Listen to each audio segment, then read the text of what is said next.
Hi, I am starting my mental rehabilitation series, and I'm thankful that maybe you found this, and I'm hoping that it's finding the people that need it right now at this time and space in history.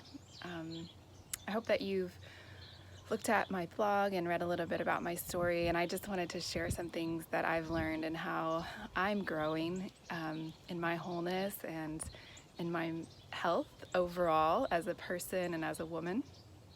And one of the things that, I wanted to share today was just that I think I had this perception of life, and maybe it was partially from um, my faith and maybe from some other things, but that I felt like I could arrive or that I could overcome issues in a way that I wouldn't have to deal with them again.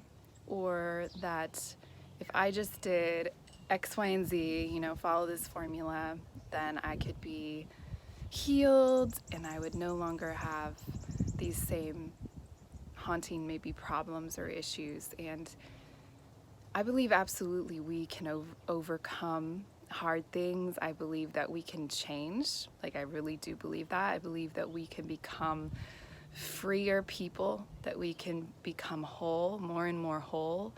I believe in growth with all my heart. I believe that we are supposed to evolve. And if we're not, the opposite of that is dying. So you're either growing, you're moving forward, you're expanding, or you're dying. That's all there is to it. But I think there's this misconception that somehow, if I follow this formula, then I will get rid of issues in my life, right? And so that mentality, I think it actually really hinders us, because instead of embracing like the hard parts of life and the vulnerable parts of life, the parts that are really uncomfortable, really embarrassing, the parts that you don't want anyone to see, instead of embracing those and learning how to live through them, we try to run away from them. But then what that does is it just spirals us down into unhealth. Like, that's all it does, because to be healthy, we have to be able to bring our whole self into the light and be fully accepted. And we have to be able to do that with ourselves before we can even do it with others. So I have to learn how to accept my weaknesses, my issues. I have to learn how to be gracious and merciful and forgiving with myself so that I can do that for other people.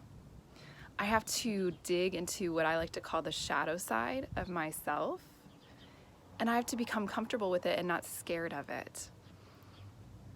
That is so important for our mental health. And for me, my faith has always been a huge part of my life. I love my heritage. I'm so thankful for it.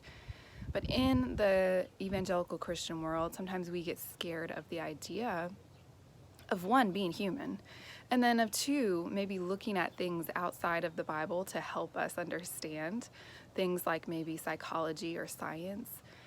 And those things have been extremely helpful to me, to look into psychology, to understand better my mind, to understand what's happening inside of me and why.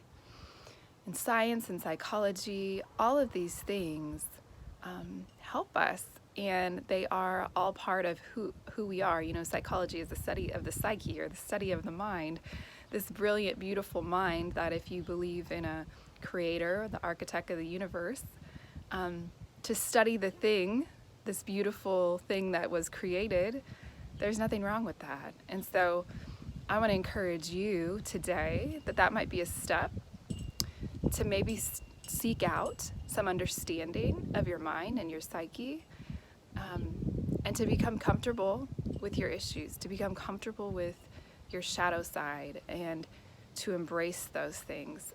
I love how my husband, Dr. Larry French, says it, that we have to learn to live our weaknesses beautifully. And I think that is such a big part of our humanness, is acceptance and accepting who we are, all of us, every part. And for some of us, that's harder than others. And I'm one of those people that it's been harder for me, learning to accept that shadow side, but it's so important. And it's so important for how we interact with the world. So I just want to encourage you in that today. and be looking for my next video.